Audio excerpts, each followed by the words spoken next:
Hi, welcome to Stop Spas. I'm Chris Brady. I'm going to show you how to measure a hot tub filter. So first of all, we've got a range of filters here, various different shapes, sizes, types in there. So it is quite hard. It's a bit of a minefield to try and figure out what filter is the right filter for you. So we're going to go through some basic measurements. So if you can't find your exact filter for your make and model online, then we're going to show you how to measure it, input those figures. You can put those onto our website. We've got a nice little filter finder area where you can put in all the different measurements and find the right filter for you. So most filters, even though they've got various different shapes, sizes and such, the way we measure them is exactly the same. So if we take a look at let's pick a small one to start off with.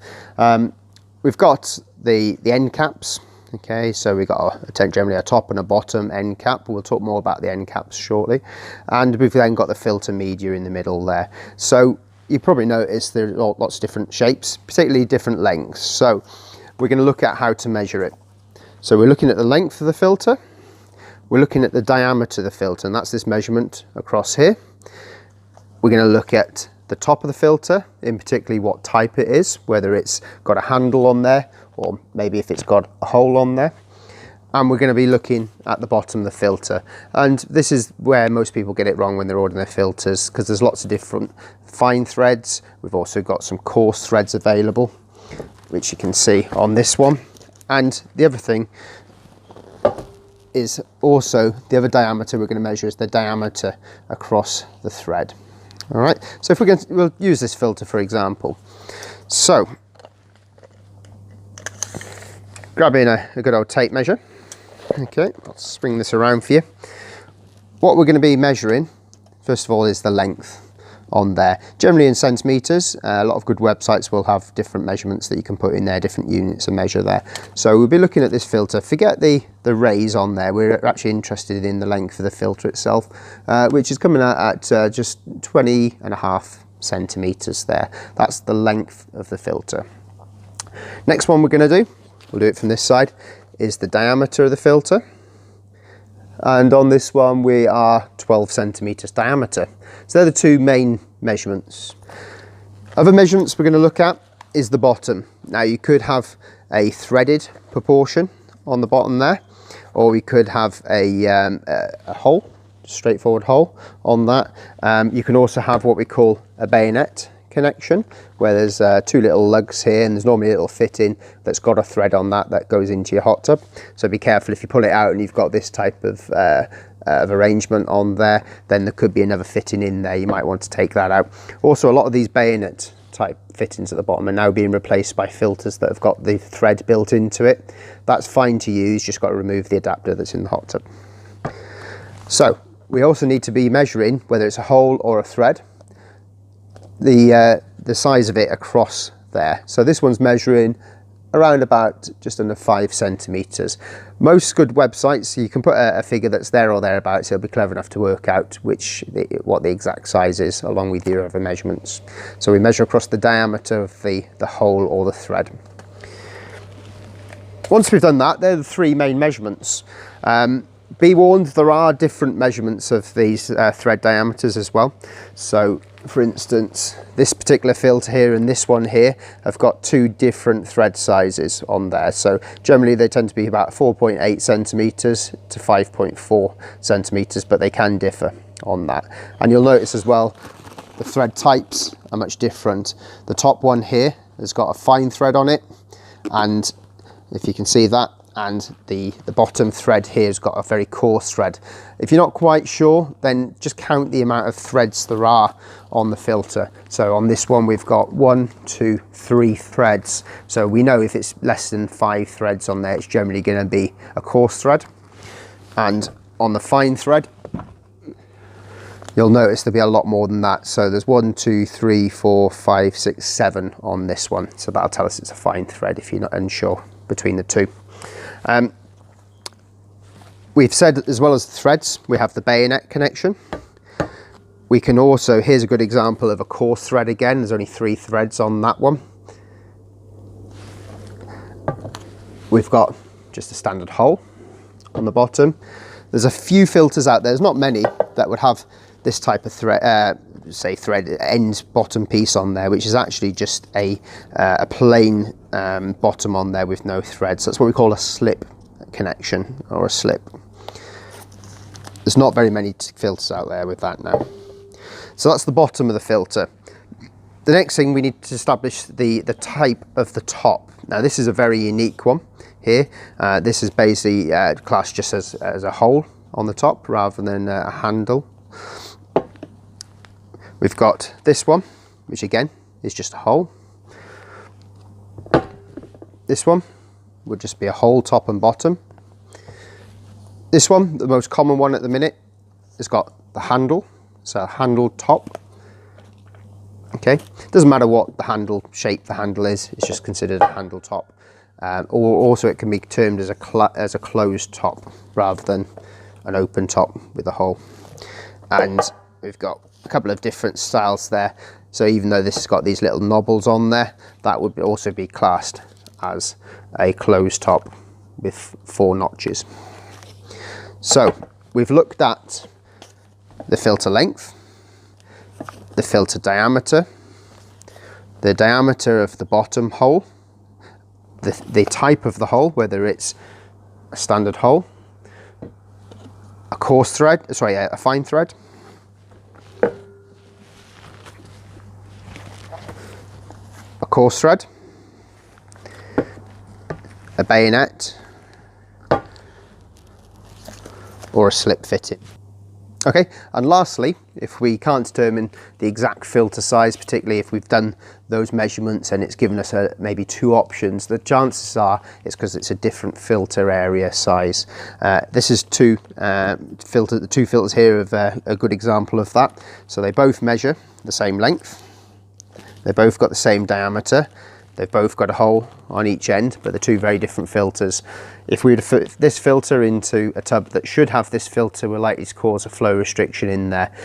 Purely, this has got far more pleats in it than this one. So if you look a bit more closely at this one, you'll see that this one here has got half as many pleats as this one here.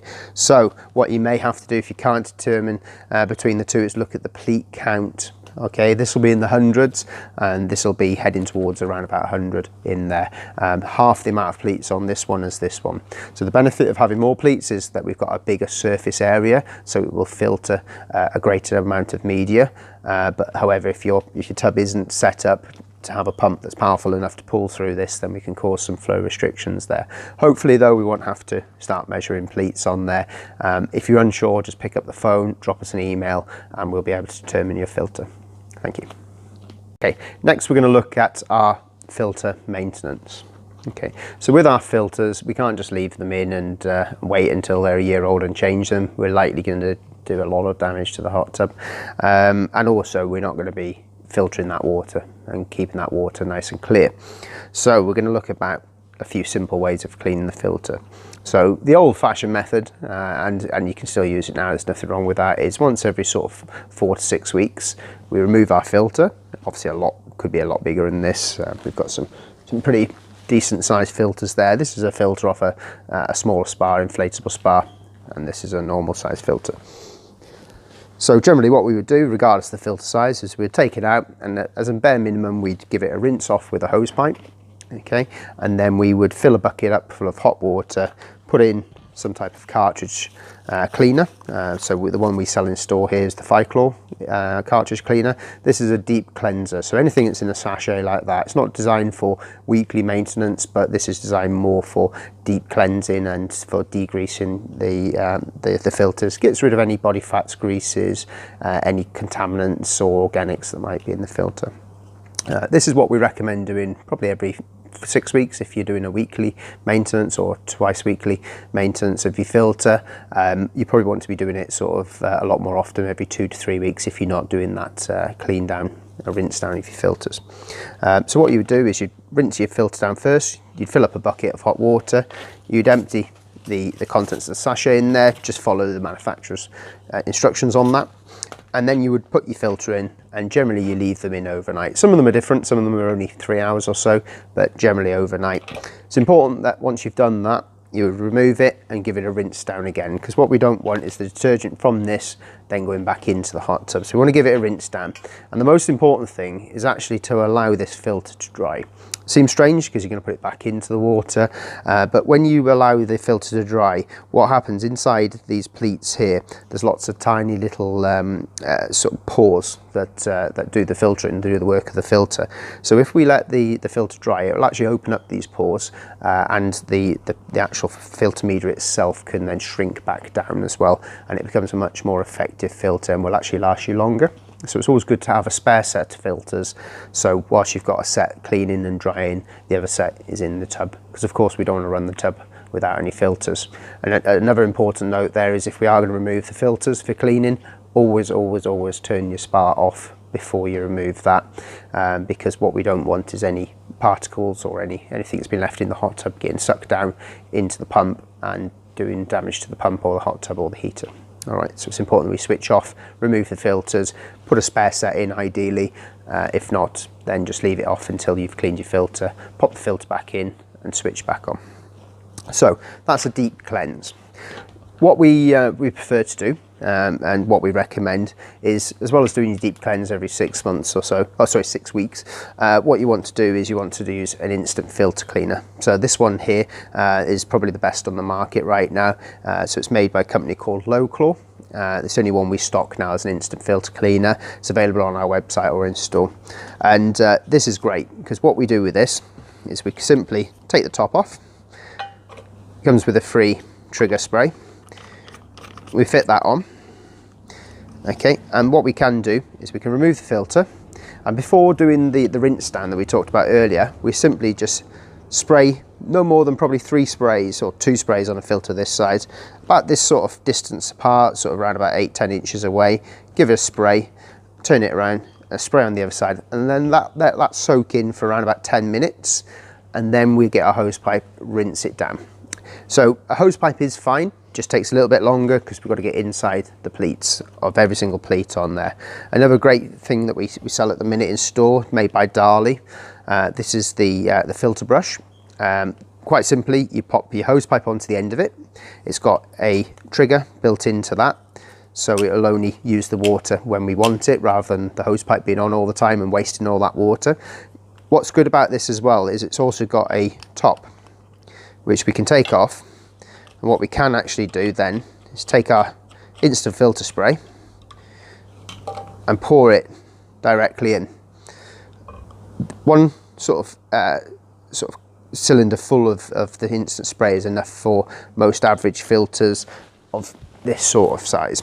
Okay, and all we do then is we spray the solution through there with the hose pipe on until the solution runs out. Once the solution runs out, then it's going to run through then with nice cold water or fresh water and rinse the filter down for that.